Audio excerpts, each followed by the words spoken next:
Once the puck drops on a Friday night, it's absolute war. It's like we go at it. It's so intense. Really? We only play 28 games, so every game is massive. It just the adrenaline and it's constant here. And at the top of the standings, you've got U of A, Saskatchewan, Calgary, Mount Royal, UBC. All 5 teams are unbelievable. All have NHL draft picks. All have WHL All-Stars.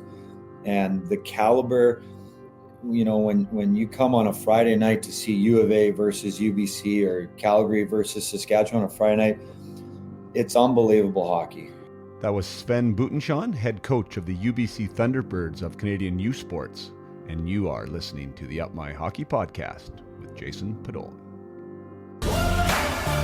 Just watch me now.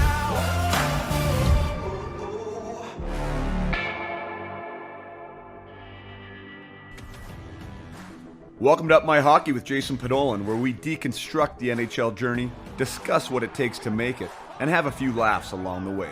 I'm your host, Jason Podolak, a 31st overall draft pick who played 41 NHL games, but thought he was destined for 1,000.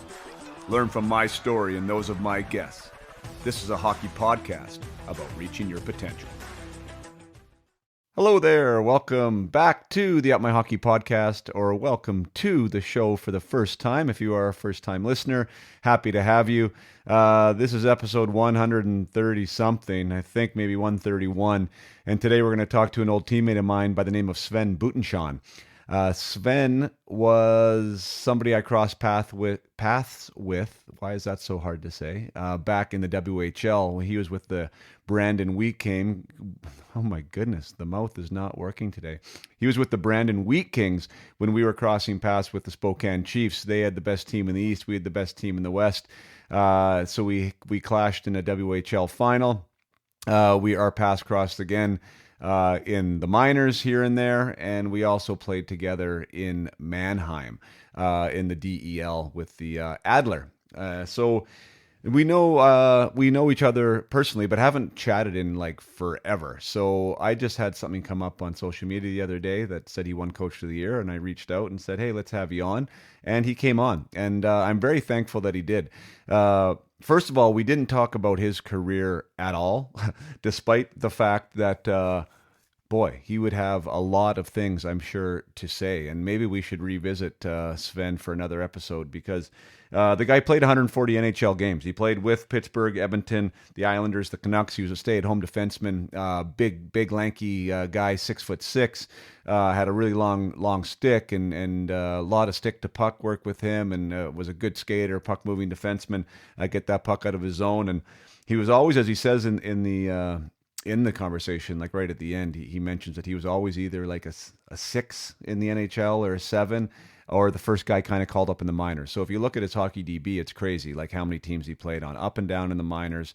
Like I said, 140 NHL games with 4 different teams, 486 games split between the IHL and the AHL, and also 380 games in the DEL. That's over 900 games of pro experience at some of the highest leagues available. So this guy was a player, played for a long time. It's a testament to, his game and what type of person he is. And he also played in the Olympics for Germany in 2010 in Vancouver. We didn't talk about any of that. Now, why, you might ask? Again, it's nothing to do with a lack of respect for his career, because I'm sure there's a bazillion nuggets in there. We didn't talk about it because his team, he's the head coach of the UBC Thunderbirds in the Canada West Division of the U Sports League, just won that crown, the Canada West crown, for the first time in 53 years. Plus, he was also named not the head coach, he was named the Coach of the Year. And so those are two things we're celebrating. Obviously, it just happened here this past weekend. So if you're listening to this live, this is a new occurrence. They're off to the national championship out east. So we talked about his crew, of course. We talked about his team. We talked about U Sports in general, because as a Canadian, even as a Canadian, and as a Canadian hockey guy, like, I don't know much about the U Sports League. I don't know why it's not more widely scouted. Like, I do know that there's a heck of a lot of good hockey players that are there, but I've never seen a U Sports game. I've never attended one live. I don't know how the recruiting process works. I don't know what they're able to offer players. I don't know what the attitudes of the players are like once they're there. What are their goals and dreams? Like, how does it all work, right? So I was a very, very much just a curious person in this discussion. So if you have any interest at all in Canadian youth sports and want to know more, this is an amazing conversation for that. If you're a curious hockey person, I think you should stick around just because there's a lot of good things to know about the Canadian youth sports system. And it is a rising league when it comes to the NHL. As far as from prospects is concerned, that is one thing that we cover quite extensively here, is like, why isn't it more highly regarded? Like, the players and where the players come from and what the players have accomplished previous to arriving in Canadian youth sports is very, very comparable, if not superior, to NCAA Div 1 programs. Yet there are less players coming out of Canadian youth sports to the professional level than are coming out of the NCAA.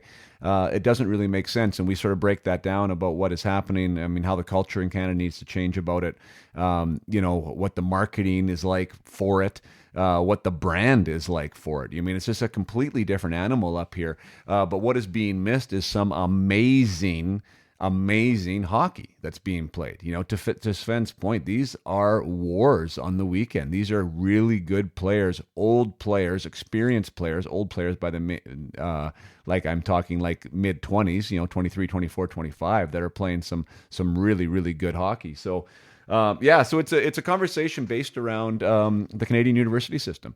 And we talk about how the WHL and their contract now with players, that every year of service that you get in the WHL, you get a year of tuition paid for at a Canadian university, that how this has really helped even grow the U Sports program, because now these players who maybe were drafted and then didn't get the NHL contract they were looking for, or maybe they were never drafted but had really good a WHL career and maybe a really great overage year, and they are potentially being offered an AHL deal or maybe an East Coast League deal to go play somewhere. They have more to consider because they have in their pocket 4 years at a Canadian university of their choice. And they can play really high level hockey and not lose the rights to that money. And then they still have the ability to obviously go on and to play professional hockey after that. So so we cover that. I mean, how that's been a game changer for Canadian youth sports. We celebrate his team, and this was a really fun one for me. I love getting involved in conversations where I don't know anything, and that's essentially the truth of it. I didn't know much at all about Canadian youth sports, and now I know a heck of a lot more. And it sounds like it's a thriving league that is just on the up and up. So congratulations to Sven and to the UBC Thunderbirds, very, very capable representatives of the West, which I now know is a very strong conference or division in Canadian youth sports, and I'm sure they will do very well at the national championships.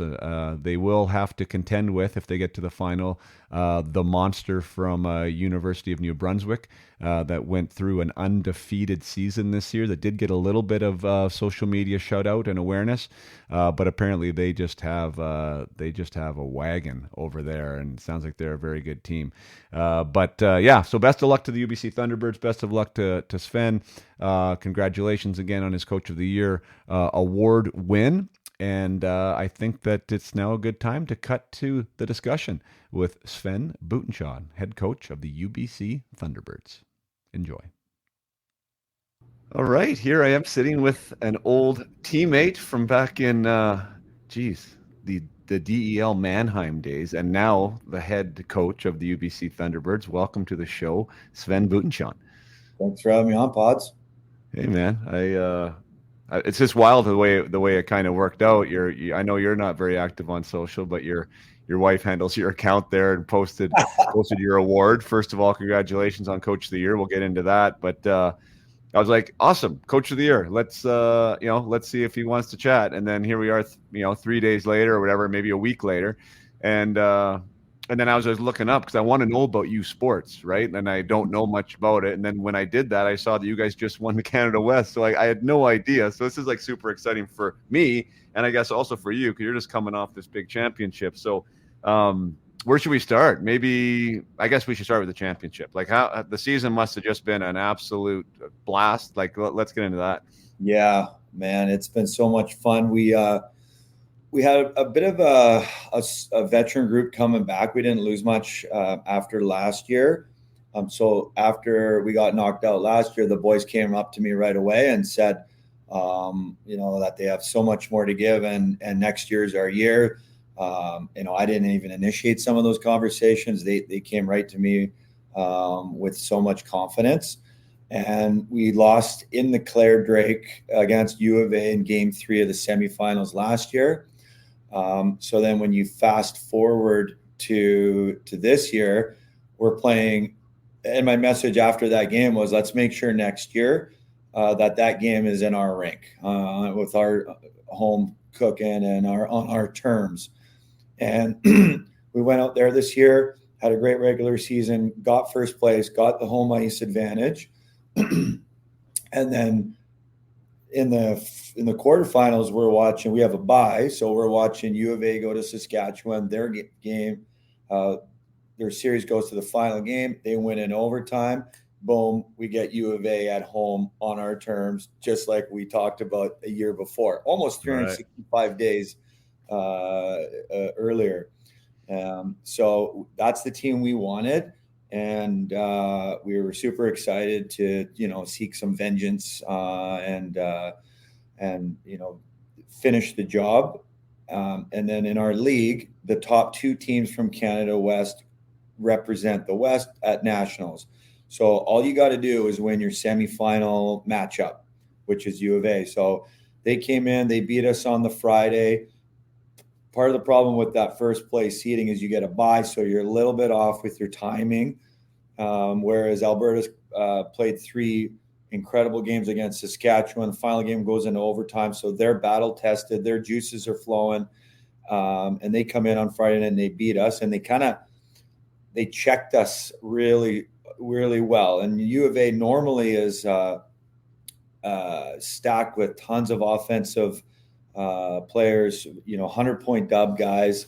But this year they had a bit of a different identity, and they were extremely well organized away from the puck, checking wise, defensively. So it was a tough series.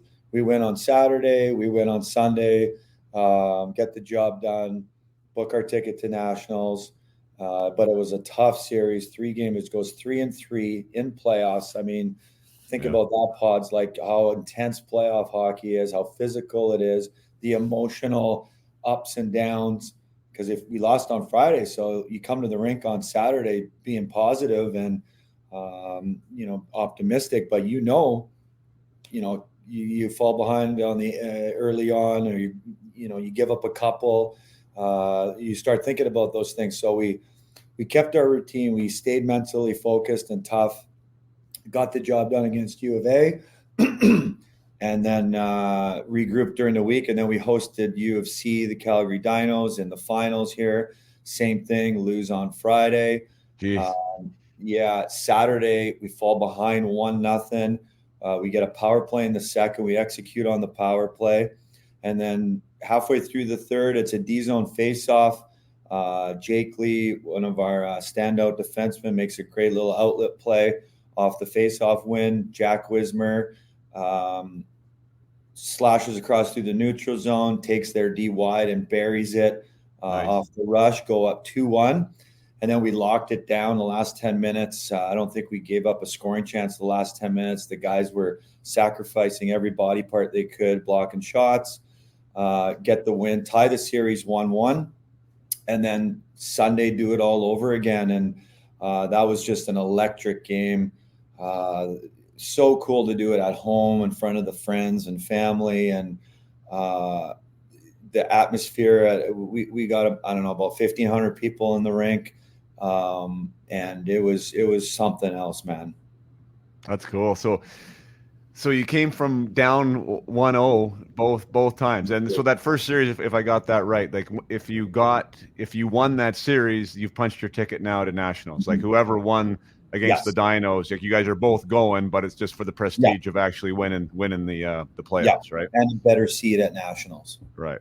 Yeah. So yeah, and then you were down. I actually watched the replay of that game, down 1-0, you said, and then up 4-1. But then boy, they came back two in the third, I know. to bring it close. That must have been a bit of a nail biter there down the stretch. Right. It's just classic hockey, right? Like they want to win just as badly as you do, and they have great players. And it was such an even series that, yeah, they get one kind of greasy one off the backboards, and then a beautiful quick shot with the tip. Now it's 4-3, and you're looking at the clock, and it's still a lot of time left. 12 minutes left. I know. It was. I swear I saw my heart beating through my suit. It was so intense. But as a coach, you got to be calm, cool, and collective in those moments. But underneath, you're sweating. Hey, speaking of calm, cool, and collected, I got a chuckle because you were anything but on that one goal you guys scored. I didn't realize you could jump that high there in the first period. You were down 1. And just for anyone who didn't see it, I mean, I never saw it, but they were down 1 in the first, and their goalie made an absolute huge save on a 3-on-1 that would have made it 2-0. They go back the other way, and 3-on-2, beautiful play, beautiful passing play, finishes. And then the camera cuts to the bench, and Sven, who's like 6'6", jumps probably to like 8'6" at least, and like the hand in the air. Like you were pretty excited there. Yeah, well, I wear that whoop strap, and man, it's hilarious looking at your data after those games, at your stress and anxiety levels, and your calories. By just standing there. Yeah, well, a lot of like step ups, right, on the bench, down the bench. Yeah, that's true. Yeah, I mean, I realize that too, and I'm coaching. It's just like you're always kind of up and down. Like you never, at least I'm not. I'm not just standing like stationary. I mean, you're always kind of doing something. But anyways, yeah. Well, congratulations, man. That's I guess I read 53 years since you guys have won the Canada West. Yeah, it's been a while. Yeah, that's a while. That's a while. Awesome stuff, man. I wanted to. One first, and obviously, congratulations on Coach of the Year. I have no idea how that comes about. Like, is that a peer group vote thing, or who establishes that? Yeah. The coaches vote on all the awards in our league, and I think there's a few media people that vote as well.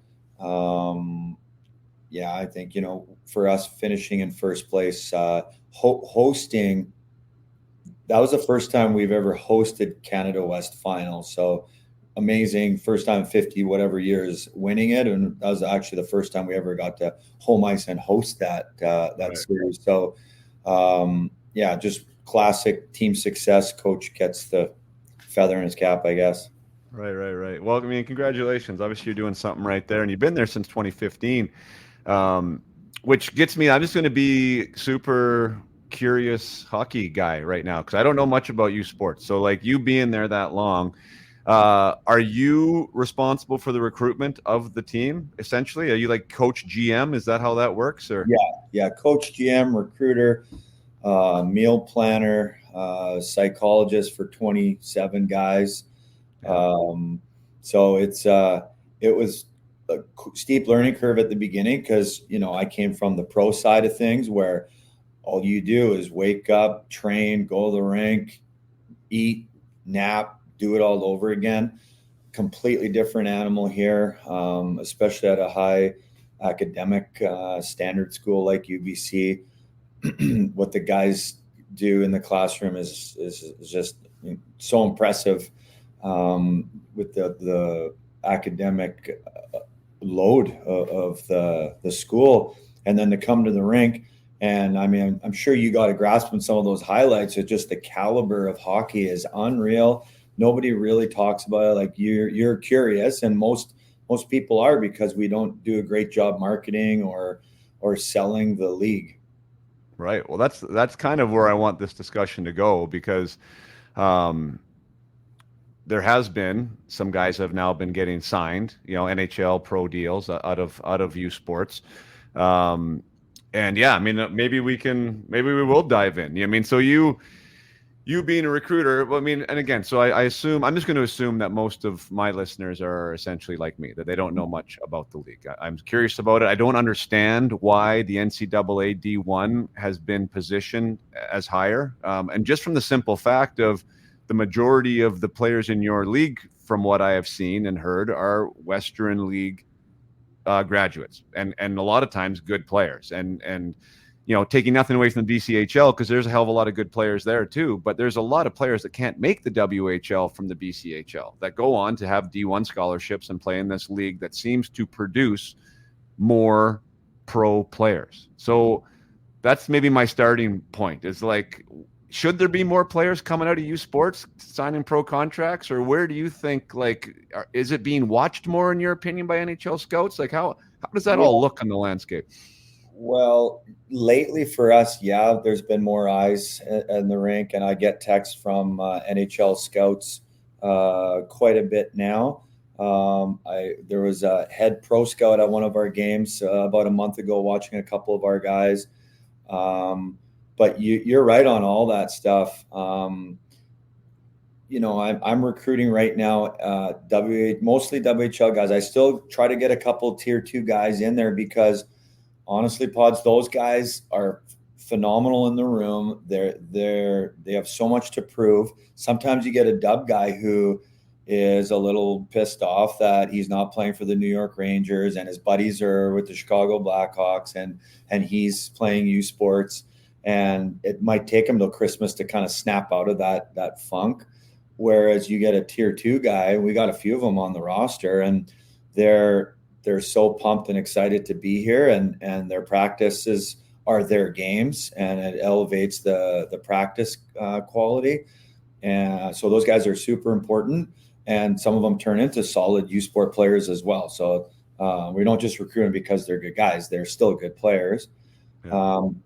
And then as far as that, we can't say it's a facade that the NCAA is such a higher caliber hockey. It's not. Mostly like what you said, these are guys that have played at a high level in the dub. They're also older. You think about in the WHL, they play so many games. They're riding the bus. They're tired. They're beaten up. Here we play Fridays and Saturdays, so you got all week to prepare. You can pre-scout all week. You can plan for your opponent. All the guys know the players in the league too, because we only have 9 teams across Western Canada, and they've all played each other in junior and growing up. So there's no surprises there. And then once the puck drops on a Friday night, it's absolute war. It's like we go at it.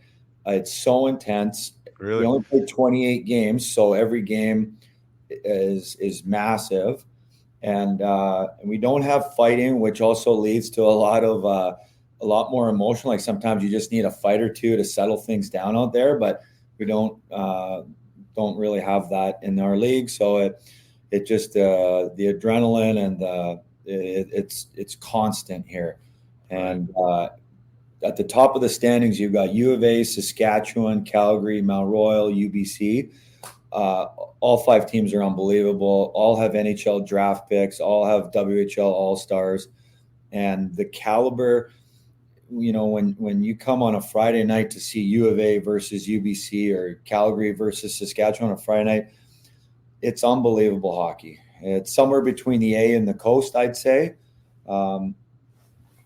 Maybe the fact that the academic burden is affects the guys a little bit. Like I can't keep them here and do an hour video and 2-hour practice and skill session and goalie session. We got to be really mindful of their time management. That's the one loss that I would have as a coach. I wish I had more time with the guys, but we don't. Yeah. What is so you mentioned where you think it would stack up on a pro level, which is interesting because the East Coast League's hell of a league. AHL is obviously a really, really good league. What about just against and I mean we're playing fantasy here, but should D1 champion play the U Sport champion and why don't they? And what do you think that would look like? Well, so we brought up Wisconsin a few years ago when Caulfield, Condre Miller, Turcotte, who's in LA. Yeah. the kid in Edmonton. He's a year younger than everybody else. I always forget his name. But yeah, Dylan Holloway, he was there too. Okay. So they came up here for 2 exhibition games. It was early. It was August 29th or something. They're doing, they wanted to get away, do a team building, a little team trip, and play a couple of games. First game, we lost 3-0. And the second game, I think, was 6-5. We lost as well. So, and that team was stacked. Right. And I had like 4 practice days to get ready, because I can't ask guys to come in middle of August here. Like they have summer jobs.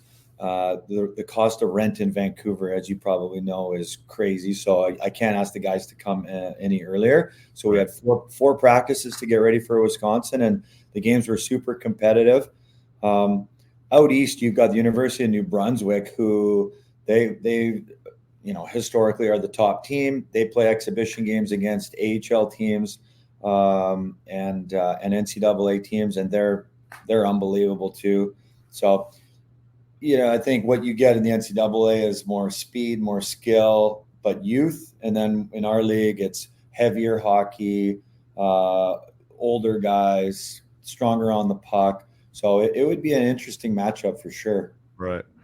So that is the difference, I guess, right? I was just thinking that as you were talking, because the NCAA has, their top guys are really high-end guys, but they're also really young guys, because they're the guys that are graduating high school, generally American, that are there. So you got the 18, 19, 20-year-olds that, are studs, let's say, whereas your league, again, I'm assuming there's not many guys that are just graduated that go there, because they're probably playing junior hockey in the WHL or somewhere, right? So they go once they age out of the WHL, so it makes it a little bit older on that side, but not necessarily older, because there's tons of old players in the NCAA D1 too, right? Yeah. But so you're just missing that top end, like the real top end talent, because the top end of the WHL graduates to the AHL or the NHL, right? Like the creme de la creme there at 20 or whatever. And then so you're getting the guys that either haven't signed a pro contract, could be great players, but kind of have no place to go, or don't want to go pro and go play in the East Coast League or something. Yeah, right? That's a good way to put it. I think you're missing 2 or 3 highly skilled guys on each team would maybe be the difference. Right. Yeah. Wow. That's which to me, again, doesn't make sense of why there's not more guys that are 24, 25 coming out of U Sports, because, those top end draft picks, they're gone at 20 anyways. Like barely any of them ever stay 4 years, right? Like Cale Makar leaves. I mean, this goes on and on, right? These guys just leave, they play there for a year or 2, and then they go. Which leaves the rest of the league as being guys that are very similar to players like that you would have, I would think. Yeah, you need a team to take a chance, right? Because you're going against tradition, and just an opportunity. Like look at Derek Ryan, how he's flourishing in the NHL. He's a former U Sport guy at U of A. There's a few of the guys that are scattered around the AHL mostly from New Brunswick. Again, they put out 6 or 7 AHL guys every year. So you just need a scout or an NHL team that's willing to take a chance on a guy. And they all say it to me, like, I don't know why we're signing a guy that plays at UMass on the third line, who was really was a disappointment at development camp. Like, why would we sign that guy when, the Edmonton Oilers have the U of A Golden Bears in their backyard? How cool would it be to sign a guy or 2 from that team? It's great for that, strengthening the community relationship and the fan base, the younger fan base, and just really cool storylines there. And we got some guys here on our roster that I think would be excellent pros, solid AHL guys, and with a little bit of luck and proper development, they would have a chance. Yeah, that's exciting. I actually interviewed Derek on the pod. What an amazing story he has, Derek Ryan. Obviously, I'm talking about, and I mean that's not the norm, and I mean less the norm at the time, even when he was there. Right, there was very few guys coming out then. And now you do hear a little bit of a spattering. Yeah, one thing just to kind of complete painting the picture for you. Years ago, the WHL stepped up and provided the scholarship program, right? Mm-hmm. And that was a real game changer for our league, because now most of the guys that come through the door, they have a full 4 or 5 years of schooling paid for. So now when you make that decision after your 20-year-old year, Do I want to go to the coast? Do I want to go to Europe? Do I maybe want to take a two-way?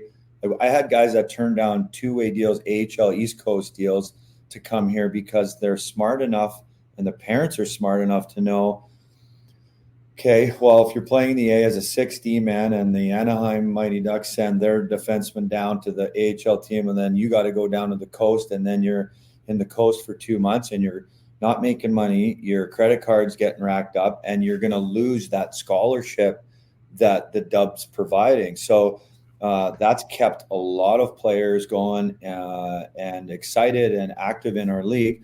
And I think that's probably when our league changed from being a solid, cool league to an actual,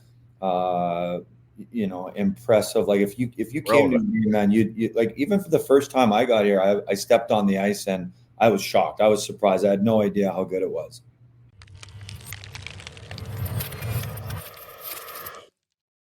Just going to take a short break from the conversation with Sven to celebrate the UMH 68. So the UMH 68 Invitational is going on in British Columbia. The recruitment process is going right now. The identification and the invites are going out. The idea and concept behind this was something that I came up with last year. The idea that the best of the province should be celebrated. And they should be identified, and they should be coming together for not just a typical hockey tournament, but actually for a developmental, educational experience where peer on peer, best on best can be competing on the ice in a very professional format. Stop time games, your own dressing room, NHL alumni coaches, player banquet with guest speaker, like the bells and the whistles coming out for these players to develop and to help them on their journey. And it's a really exciting time because I am now trying to source and identify and invite who the top 68 players are in the province. In the 2010 birth year is going to be one weekend, and in the 2011 birth year is another weekend.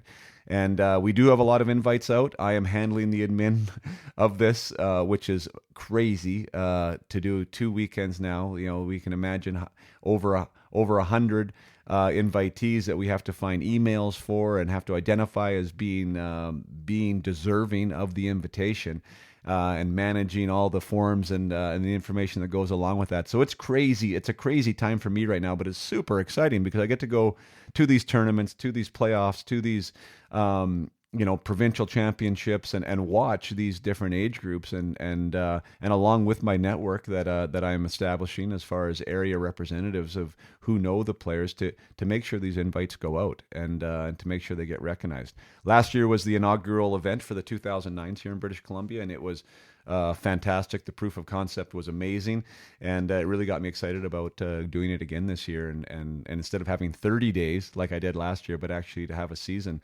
to to handle it and to prepare and to plan and to get ready. So that is what's happening right now. So why am I talking about this? I'm talking about this because finding the emails and contacts of the players is the most difficult part. And it's amazing. Like sometimes I'll find the general manager of a team's email address, and I'll email and I'll say, hey, we've identified so-and-so. Can you put me in touch with the parents? And you won't hear anything back. Some people email within 5 minutes and think it's amazing. So it's a little bit frustrating with who wants to support their players and who doesn't. But it's a challenge. So what I'm saying is, if you are in the BC area, if you have a 2010 or a 2011, and if you feel that they are worthy of being invited as a potential of a top 68, then by all means, please use the website, outmyhockey.com, and fill out the player watch list form. Right now in particular, I know this podcast is timeless and the episode can be listened to forever, but if you are a current listener and you listen kind of in real time as they are released, the BCEHL teams, the U15 AAA teams that have some great 2010 players playing on them as first years, I'm having the most difficulty reaching those teams and players. So the Thunderbirds and the Canadians and the Giants and teams like this. So I have reached out to the GMs. I have not been successful in receiving responses. So if you are listening and you are from one of those areas, whether the island or the Lower Mainland and here in British Columbia, and you have a source for me or have the ability to provide maybe some parent emails or some of these first year players, that would be fantastic. fantastic. Again, super exciting time. The UMH 68 is coming to Alberta next year. It is coming to Saskatchewan next year, hoping even Manitoba for the 2025 season. And we are going to be running with the major U13, so second-year Pee-wees and first-year Bantams. And it's, it really fires me up what we were able to accomplish last year. Again, with the development side, like, there's so many hockey tournaments you can go to, and guess what? They have a tournament, and you play the games, and then you go home. This is completely different. One, we are going to play full-length, real hockey games. 20-minute stop time, ice clean between every period, taking care of business that way, of course. 3-star awards that are unlike any other, picked by WHL scouts with actual player awards that mean something to them, like, go to the local sports store with this $100 GC and buy what you want because you played amazing. Like, stuff like that is going on at this event. But we're also bringing in WHL GMs to host WHL workshops to inform the parents and the players about what is happening, how they recruit, what are they looking for, why is it a good option. We have BCHL GM coming in and doing a workshop on why the BCHL is valid, what direction they are heading in, why your child or why you should think that of pursuing that route. We also have fitness testing and get into the nuts and bolts of how to develop and how to train properly for the age group. So yeah, we're really we're informing. I say it's about education. It's definitely about competition, best on best, getting like-minded, like-skilled people to push each other for a weekend. But more importantly, it's about developing the human behind the athlete. And as you know, if you listened to my hockey at all, I take that very, very seriously. So this event, this UMH 68, has a very, very literal up my hockey piece component to that. It is about the growth of the human being to become a better hockey player, to help them be on their hockey journey and become the best hockey player that they can be. So a lot of exciting names have already committed. We will be doing some social media announcements to celebrate these players who have been identified and who have committed to the program here in June. Really exciting time for the people of Vernon too, to bring the best of BC in for a weekend and to be able to watch some really amazing hockey. So again, if you can help out with some names, if you are somebody that thinks that you are a name, then by all means go to the website UMH68 or Up My Hockey and the UMH68 underneath the showcase and put your name in on the player watch list. And and watch for more updates. It's something that I'm really excited about. It's a franchise under the brand of Up My Hockey that has exponential growth attached to it. And the other part of that is I'm looking for sponsors for this event. I do think a corporate sponsor right now would be a fantastic thing to get involved in. If you are into giving back to the game, I would be looking for somebody that would help out with scholarships for players to come to get to the event, to minimize the cost for them. Also to award excellence at the event with future tuition type things and bursaries. So there's lots of stuff that could be a really good field component for a corporation that wants to get involved in the UMH 68 on a Western Canada type level. Like, this is definitely going to be growing and is not just isolated to British Columbia, although this year it is isolated to British Columbia. So if you are a local BC business that wants to get behind people from the best of the best from 2010 age group and 2011 from all across British Columbia that are coming, and you feel that this UMH 68 is a good idea for you and something you'd want to be associated with and support the young players pursuing their dreams, and by all means reach out to me on www.upmyhockey.com, and I would love to have a conversation. Now let's get back to the conversation with Sven Butenschon.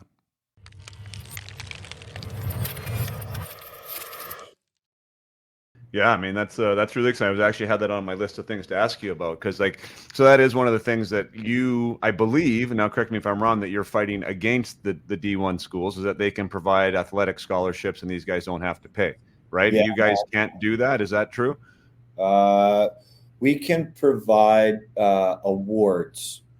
So it's not technically a scholarship, and the guys can use that award money for whatever they want. Rent, food, and every team is set up differently. But most of the guys get some sort of award money to help pay for room and board, I would say. Oh, okay. So then let's just say I'm a guy, I'm an overage. I just had a great year in the dub. Yeah. For whatever reason, I'm not going to go pro, and I would be considered a high level recruit for your league.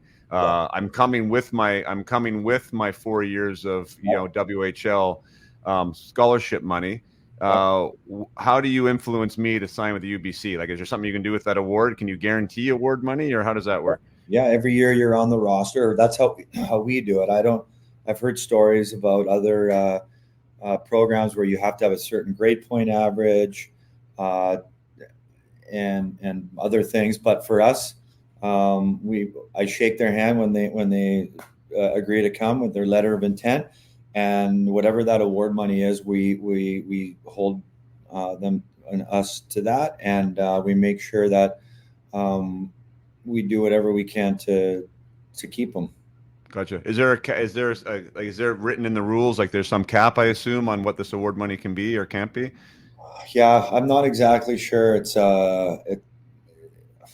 was very interesting for me when I first started. I had no idea either, but Right. um, yeah, there's ways to do it. We try to take care of everybody. Some teams, you hear stories that it's quite a bit of money. Yeah. Some not so much. Some Yeah. teams Yeah. try to keep everybody the same. Um, yeah, it's an So you do interesting. have a vehicle, though. At the end of the day, there is a vehicle to Yeah, motivate players to come there. yeah. You can recognize success, however you want to put it, and use that accordingly. Um, yeah. So then the scholarship is and do you know how that actually works? I think that'd be a great time. So like the WHL includes, I believe, a year. It's not necessarily at a university of your choice, isn't it? Or is it supposed to be the equitable amount of a university within your geographic area or something like that? Yeah, exactly. So if you grow up in Salmon Arm, what would be the closest university? UBCO, I guess. Whatever the tuition is at UBC Okanagan is what you would put on your forms, and then that's what you get. So the good thing is in Canada, tuition is not not that expensive compared to south of the Right. border. Right? So I've never really had a guy say, "Oh, my WHL scholarship doesn't cover my books and tuition." Sometimes in the Sauder School of Business, by year 4, where they have to take certain classes, it might jump up, Yeah. but yeah, it's usually a wash for books and tuition. Gotcha. Yeah, that's interesting because it's even from not the point of this conversation, but from a WHL standpoint, having an American player costs them a lot more money if they don't end up signing that pro deal, right? Exactly. Very, Yeah. very true. Um, so you talked about so I got scholarships. Those come with WHL guys. The way to recruit. How do those recruitments work? I mean, you're doing a lot of things, I guess. Like, Oh, how are you keeping track of what guys are doing and where, and yeah. how do you talk to them? Well, do you use Instat? Yep. Yeah, Instat's been huge. I guess during COVID, that was our only way to really like check on guys and recruit guys. And since then, really rely on Instat, watching the video, and then it's basically cold calling kids, and their reaction is very similar to yours. Like, I don't know much about U Sports, Sven.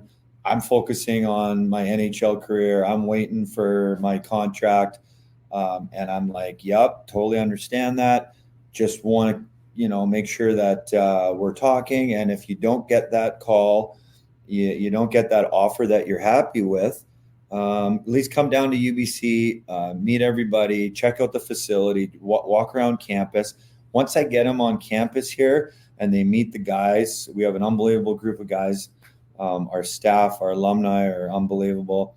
And then, those blue chip recruits, it takes time and patience because they're still getting a little bit of buzz from NHL teams.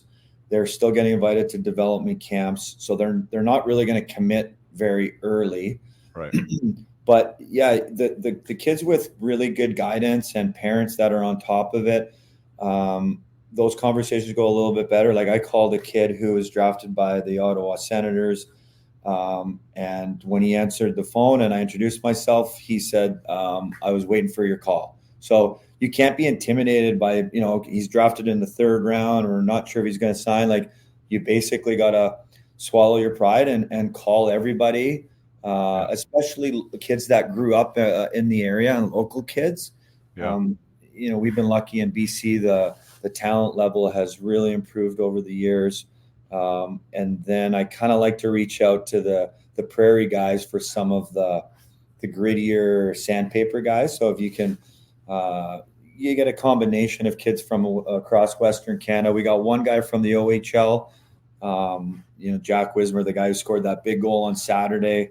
When I recruited him a few years ago, I was kind of hoping it would open the door for more OHL guys because, there's a few BC kids every year that are curious as to what it's like living in Halifax, or they want to speak French and they commit to McGill or something. Yeah. I just think there's got to be some OHL kids that want to see the ocean and want to experience that West Coast life.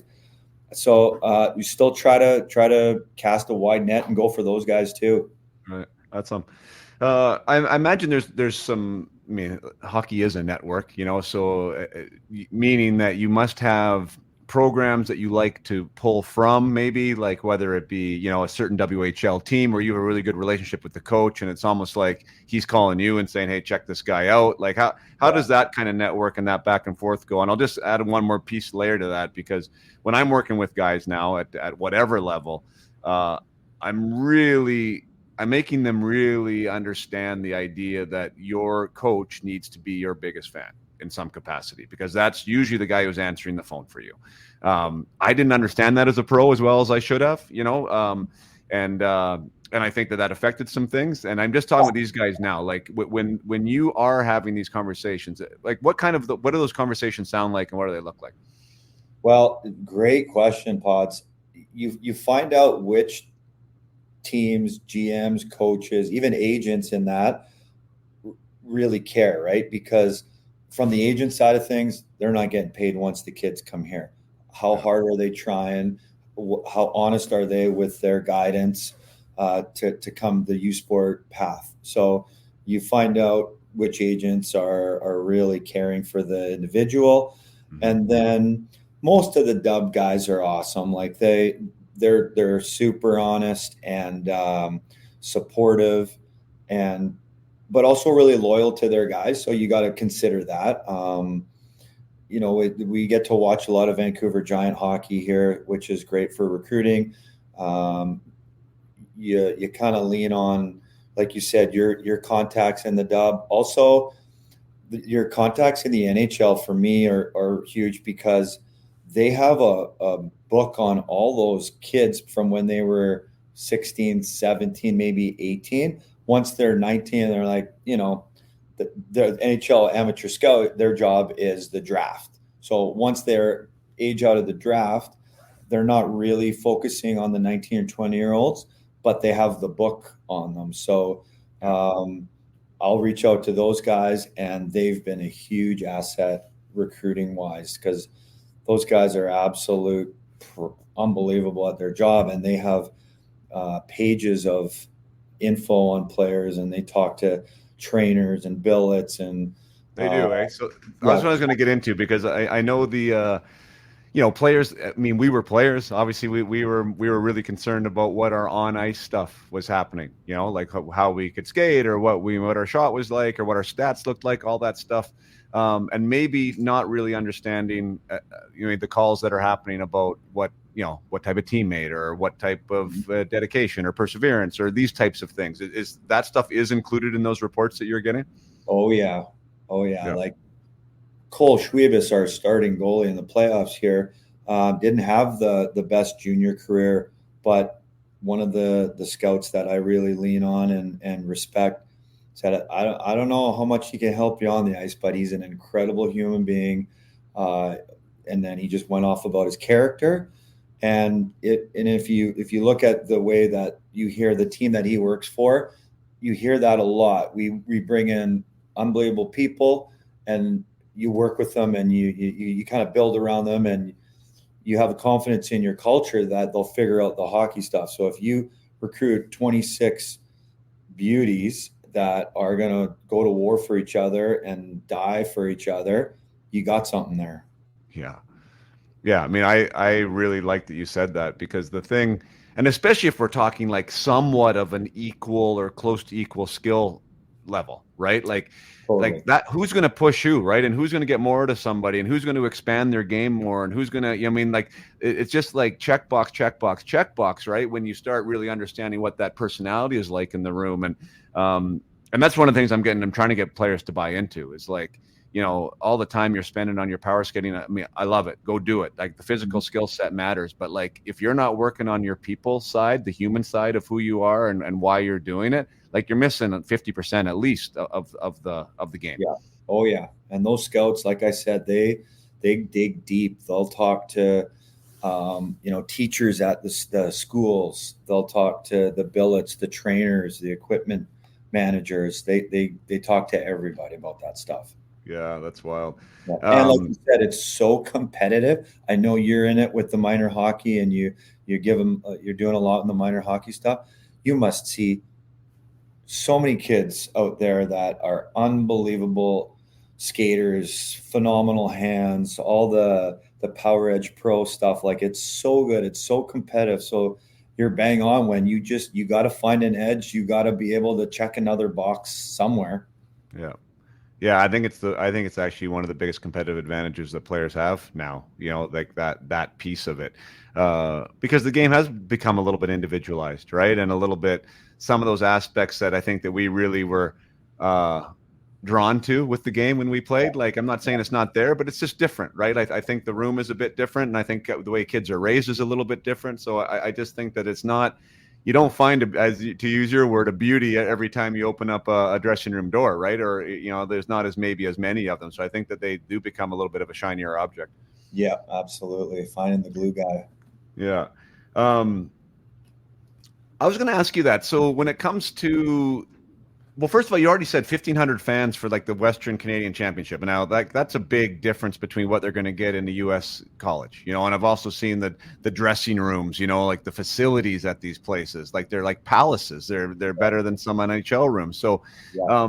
Is that just because, like, why? First of all, maybe let's just talk about like the people showing up. Is this because it's not part of our culture? Like, U Sports hasn't been a part of the, like, junior is a bigger draw than university hockey is. I think so. I mean, I grew up in Manitoba, and if you would have talked about the Manitoba Bisons, I'd be like, I don't care about that. I'm not interested. I'm not going to go there on a Friday night and watch. So definitely, culture-wise, it's not part of our DNA here. We'd rather go watch a junior hockey game on a Wednesday night where there's more mistakes, and maybe you see more 1-2-2 because the team's been on the bus for 6 hours before. But there's going to be those NHL prospects, so that's super cool and exciting, and you get to follow their careers and all that. So totally get all that.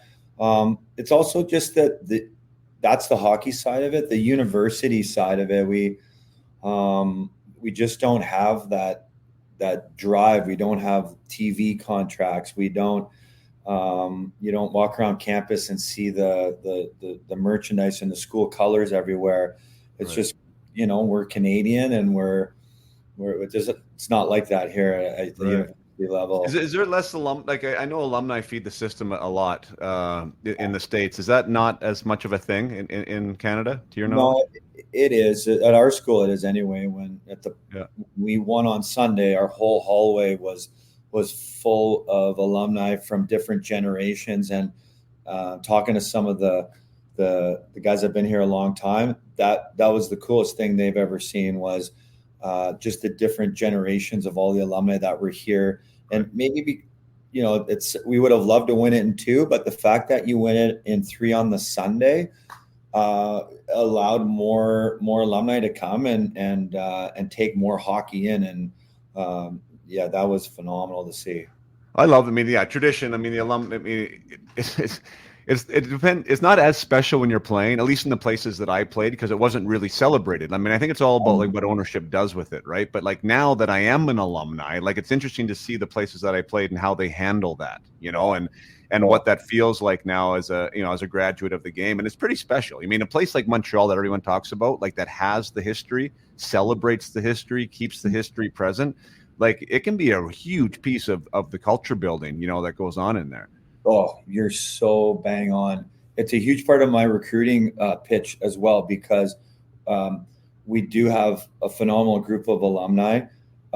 We do a mentorship program every year. So we'll match up a young guy who's in kinesiology who maybe wants to run his own gym when he's all done. I'll hook him up with a mentor that's taken that same path now, runs a cool gym downtown Vancouver.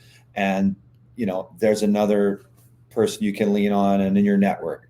Yeah. And for me, and I'm same as you, probably where when we're done, you don't have much of a network because we've been traded, sent down, called up, moved around. You're so close to that one group that year, and the next year it's another group. These guys, because they're kind of stuck with each other because I can't trade them, they've been through so much together in their 5 years that those bonds are so tight. They are friends for life. They help each other in business deals. They go on family trips. They play hockey here Monday nights, every Monday night. They all come here. There's 100 of them. There's 4 teams, and we get to see them. And because we're finishing up our day here, they start coming in. It's another connection point. That's fantastic. And it's it's like I tell all those guys to take advantage of that, because when I retired, you don't know what the hell you're going to do or who you're going to call or who you can ask for advice. So it's by far the coolest thing that I've been able to witness here.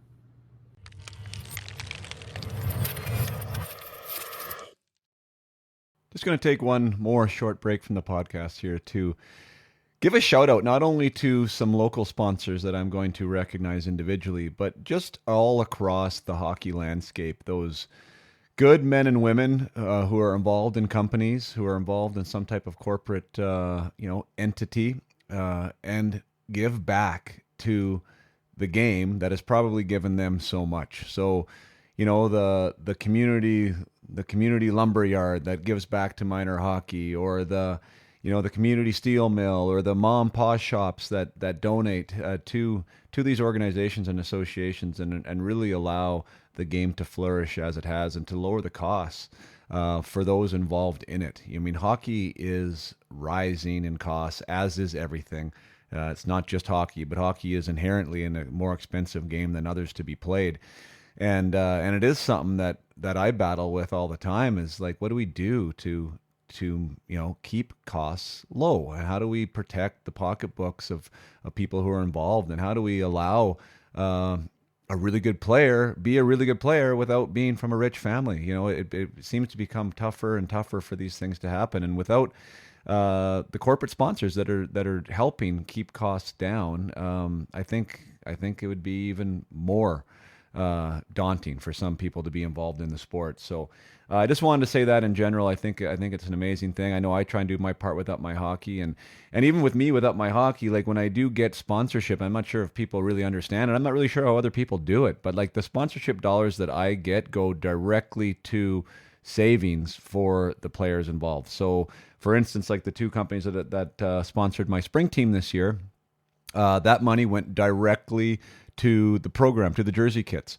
for the parents. So like nothing is in my bank account. There's nothing to do with that. It just lowers the cost for the parents involved. I mean, if those funds didn't come in, they'd each be paying $350 more to have the hoodie and the jersey and the and the socks and the shell and all the things that come with spring hockey now. So thanks to some local companies that were gracious enough and generous enough to say, yeah, I would love to be involved and help that out. Now it saves the families that are involved in my program some hard-earned money. So I think that's a really great thing to recognize, and it is something that I try and do with my programs too as well. I've mentioned that I think here on the podcast is that I don't want mindset training to have to be something that you have to be rich for. Like I do know the value of it. And I do know that I'm good at it. So there is a value associated with that, but it shouldn't close the door for somebody who's not able to afford that. So I've opened up a scholarship program just internally with Up My Hockey that I do offer programs at reduced rates, sometimes even free for the right person that's there, and I think people should be taken care of if they want to be taken care of, despite how much money you may or may not have. So thank you very much to all the companies out there, whether it be in the States or in Canada, that support youth sports and youth athletics, and obviously in particular we are hockey people here at Support Youth Hockey. I think that's a fantastic thing, and I'm just going to give a couple quick reads here. So the two companies that helped me out this year, one was through Darren Kautz, who is a partner with FH&P law firms in the Okanagan, and it's a mid-sized Okanagan law firm with offices in Kelowna and Penticton, providing a range of legal services to commercial and private clients. They start by developing a thorough understanding of your unique circumstances and offer efficient and creative solutions in a cost-effective manner. They have deep roots, reaching back over a century in the community where we represent our clients, and they have accomplished this by continually providing knowledge, experience, and value to everyone they represent. FH&P lawyers, rooted in the community, ready to help. So that's a great alliance for me. I mean, that's something that I'm definitely feel strongly about too. Yeah, I was born and raised in Vernon, played my minor hockey in Vernon for the most part, came back here and raised a family in Vernon. And I know that I'm not alone with other people who have done the same thing in your own home communities. And it's great for me to now service the children in my community, the hockey players, and trying to help them grow and become better athletes and better people, and to give back to the community here. So it's awesome that this law firm has done that as well. And Darren was talked to his partners, and they were able to contribute to the UMH Compete, which is the name of my spring team. So thank you to FH&P. Another shout out here goes to Iron Ghost Construction. Iron Ghost Construction has been incorporated since 2012 and has grown to be recognized as a top contractor in multiple industries such as oil and gas, forestry, and agriculture. From building turnkey production facilities that produce canola oil, biodiesel, condensate, and oil, to keeping the industry changes, or keeping up with the industry changes in forestry, where new technology and equipment are replacing that of the past. Iron Ghost specializes in the main structures, with a large employment of iron workers, crane operators, and millwrights. Iron Ghost has successfully completed projects in BC, Alberta, and Saskatchewan. Iron Ghost, the owner of Iron Ghost, Trevor McKeachy, he has a son that's in some of my programs, my UMH Academy program, and he's a young hockey player coming up through the system. And Trevor himself was actually involved in hockey here with the Vipers. He was on part of the training staff there, which I didn't know, and started as a stick boy. So he definitely has roots here in Vernon as well, and it's awesome to see him and his company doing so well. And that's one of those things that I think is fantastic about something like this and sponsorship, is that I know this podcast, although it has, I think it reached 32 countries now at this point, and about half of the listenership is from the States. There still is a very high percentage from Western Canada. Those that are listening in Canada seem to be out west for the most part, and a lot of people listening to this podcast, hockey people, seem to be oil and gas people, seem to be in industries like that. So, if you recognize Iron Ghost, or if you have a decision to make, or you're a decision maker about who to deal with, wouldn't you rather do business with somebody that gives back to hockey, that gives back to the local communities, that is involved? Just they want to be involved. Like when I asked Trevor about sponsoring the spring team, it was legitimately a 20-second conversation. Yep, I'd be honored to. Let's go. That was it. No questions. He just wanted to be involved. He wanted to support. So I think that is a type of karma that I think is awesome. When you do give like that, I think when we have our choices of how to use our dollars and cents when it comes to a company's thing, I think Iron Ghost would be a great one to consider if you're out there in Alberta, Saskatchewan, or British Columbia and have a decision on who to make for a construction contractor. So. Thank you to Iron Ghost. Thank you to FH&P lawyers here locally, both for supporting the spring program, and to all you other people out there that have been involved and have given back, whether your time or whether your hard-earned money to youth sports. You're definitely making a difference. So thank you to everyone out there. Now let's get back to the podcast with Sven Butenschon.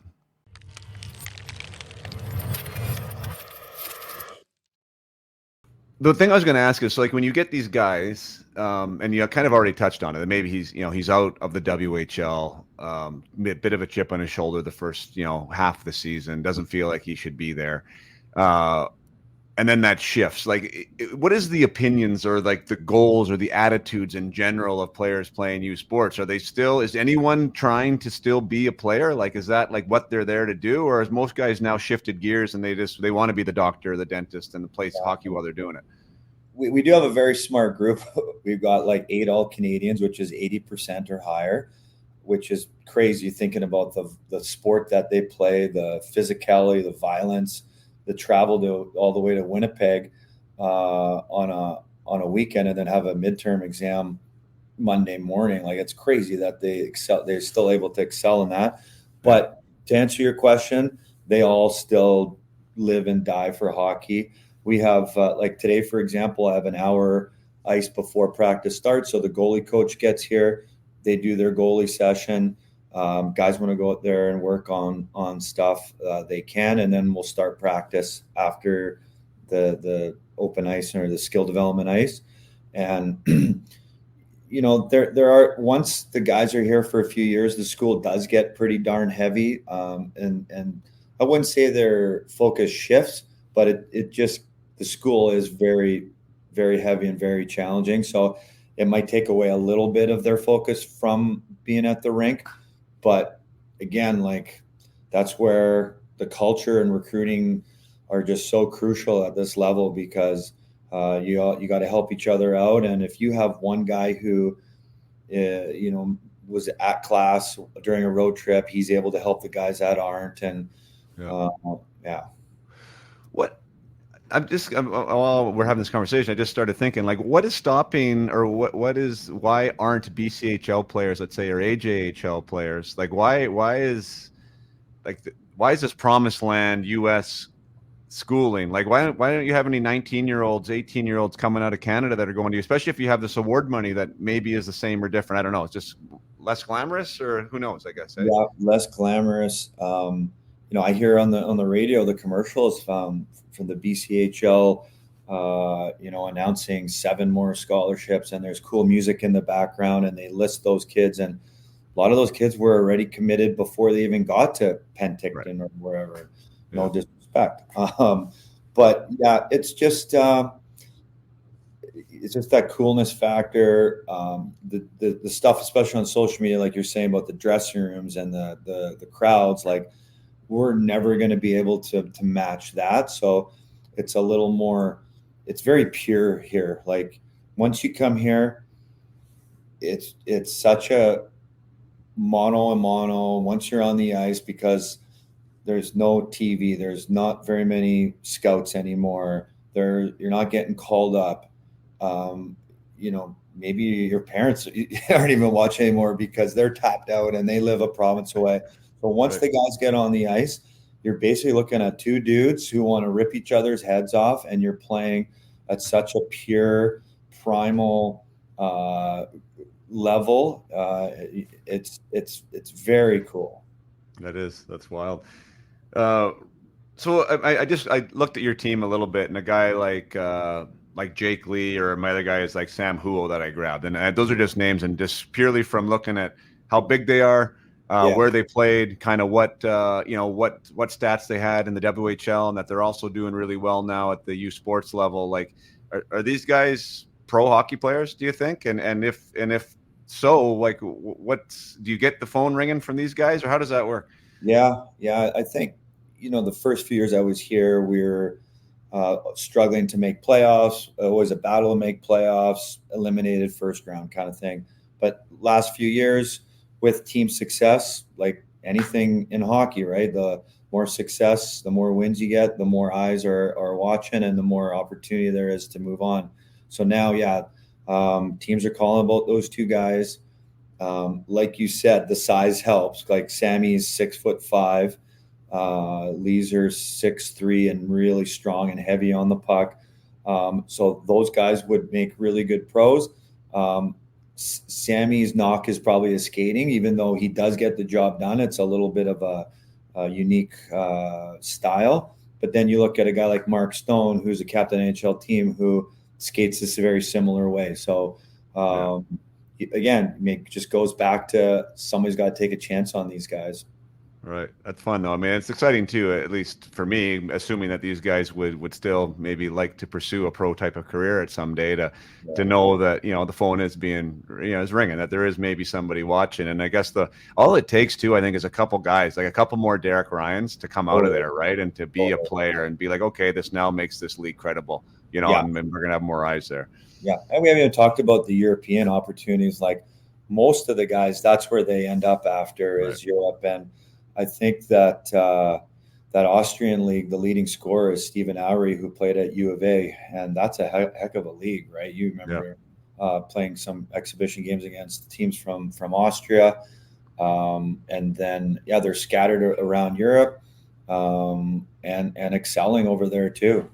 That's a great point, actually. Yeah, I mean, that's something that, again, growing up here, that's not even really on the radar. At least it wasn't for me. But I mean, it's a great place to make really good, solid money, and to also like have a life experience that, like, where would you ever have that? Like my time in Germany was as much as, I was a pro.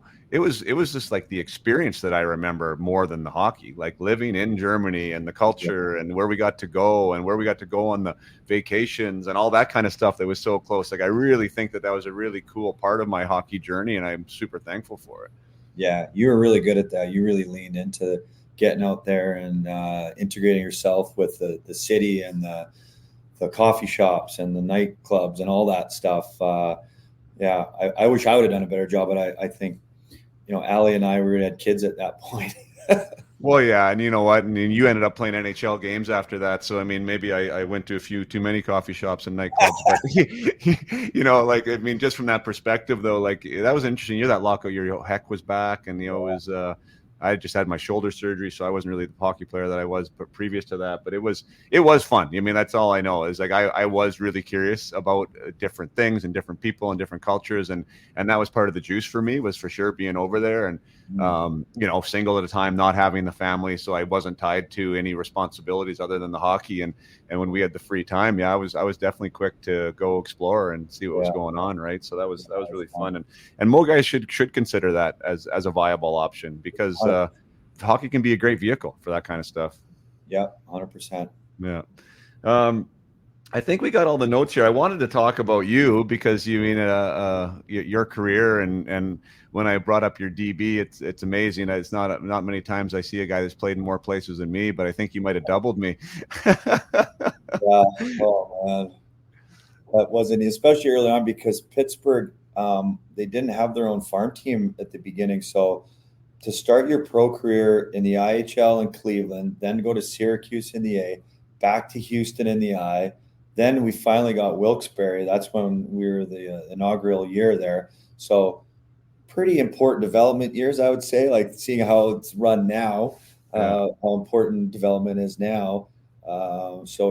Tough way to start your pro career, going 4 different cities, 2 different leagues. And I was always that fringe guy, right? I was always like the 6th or 7th D in the NHL, or the first guy to get called up. So, a lot of hotels, a lot of suitcases. Yeah, no, for sure. And if we ever have part 2, we'll give it more time, because even playing for Germany, in the Olympics, there's so much cool stuff. And I know the stories for you as a player there must be lots of lessons in there, which is really what this podcast is about too, and the journey for players and how we can share that. And maybe for the last question, because I promised that we'd get you out of here by noon, with that experience, right? Like that experience of playing almost everywhere, playing in so many different organizations, cities, also brings along a hell of a lot of coaches and a hell of a lot of opportunities to be influenced, as a player. Does anybody stand out as far as from a coach is concerned, or is there anything that you pride yourself on now in the position that you're in, that you've either learned or indoctrinated from somebody else? Oh yeah. I mean, you got so many influential people in your life. You'd start off in junior with Bobby Lowe's and Kelly McCrimmon were running the show in Brandon. And I still talk to both those guys, and tell everyone where they are now, because not everyone maybe knows. So Bobby Lowe's is the director of player personnel for Vegas, and Kelly McCrimmon is the GM. So right. yeah, those guys. I mean, when you go to that's kind of where you learn how to be a man, right? And you learn so many lessons there, and at the time you probably don't even know it, and then as you go on to your pro career, that's part of your DNA. And then as you get into coaching, that's probably when I started thinking more about my days in junior, and what that was all about. And then in pro, I would say Dave Tippett, had him in Houston. He was an unbelievable player coach. Craig McTavish in Edmonton was awesome. Alain Vigneault in Manitoba. So before he went to Vancouver, I had him in Manitoba. He was a great coach. And then there was probably 3 times that of coaches that I, really didn't get much out of or didn't agree with. And I'm sure you're with me on some of that. So, okay, if I ever become a coach, I'm definitely not going to do things the way he does it in that situation, or in that PK or that power play. So I would say the most lessons you pick up are how you don't want to do things. Right. Yeah, for sure. Treat people, right? Because that's such a big part of it is your coach going to say good morning to you when you walk by if you're the 13th forward or the 8th defenseman? And honestly, there's a lot of coaches that don't do that stuff. So fast forward, you become a coach, you make sure you talk to everybody in the room. You make sure you ask everybody how their families are doing and how school's going, and not just your top players. Yeah.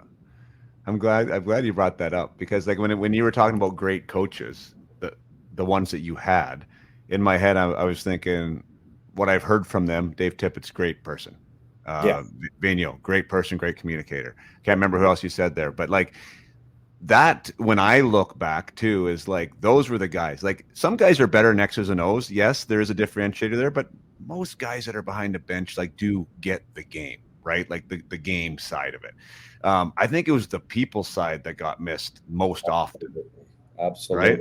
Yep. And isn't that the way to really impact people? Like, I think it is. And that's one of the hard things you can't fake either, right? Like you can tell yourself, yeah, go talk to everybody. But if you're not connected into that conversation with that 13th forward and you're just doing it for lip service, he sees right through that shit too, right? So I think that you need to be a good person to be an effective coach. I think even more so in this generation than ever before.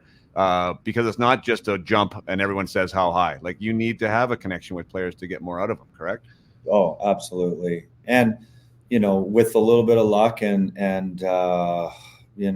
bounces and whatever, and you do have success and you do make a playoff run or you do win a championship, isn't it better to have a group of guys that have kind of,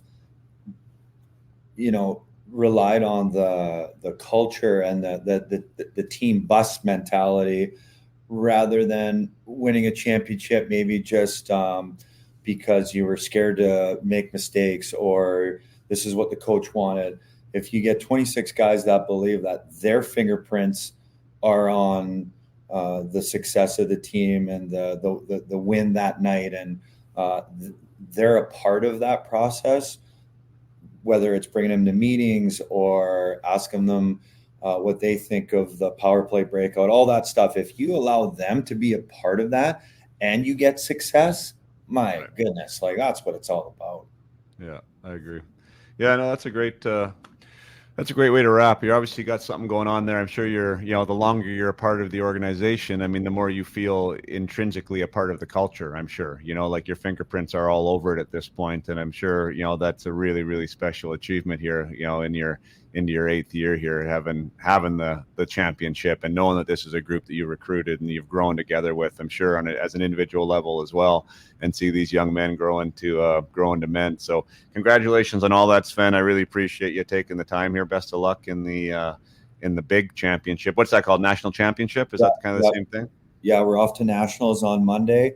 8 teams get invited to the big dance, and it's a elimination system. So if you lose the first game, you're out. You got to win three games to raise the national championship. That's it. 3 games. Yeah. Holy smokes. Since we're the top Western team, we'll be probably the third ranked because there's a team in Ontario that'll be ahead of us, UQTR. Yeah. Just because the way the rankings have been all year, they finished ahead of us, even though our schedule is the hardest because in the top 10 rankings, you've got Alberta, Saskatchewan, well, maybe not Sask right now, but Calgary, Mount Royal. Like you got to go through 4 or 5 top 10 teams in Canada to come out of the West. But you got to win 3 games out there against good teams. So we're not too concerned about who we're getting. We're just going to go out and do our thing and play our game, and we have enough belief and confidence that we get the job done. Wouldn't that be awesome to get a chance at UNB there? Hey? Yeah, imagine that.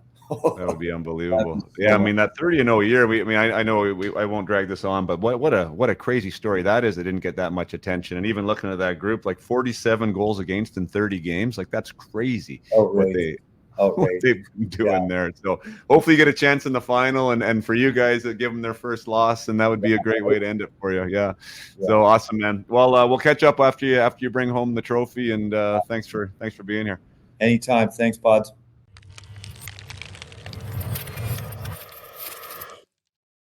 Thank you so much for sticking around and listening to the entire episode with Sven. I really enjoyed that conversation.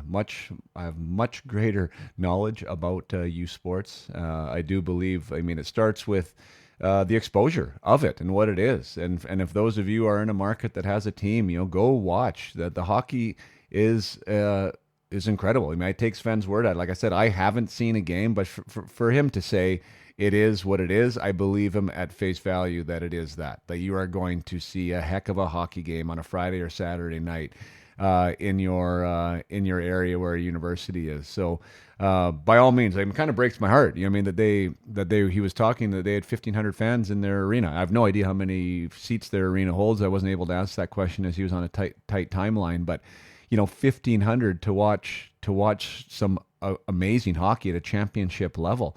Is a little bit sad to me. I think back to my time in Spokane when we played for the WHL championship, and we had over 10,000 people in that Spokane arena. People lining up outside the arena, sleeping outside on the sidewalk to get tickets the next day.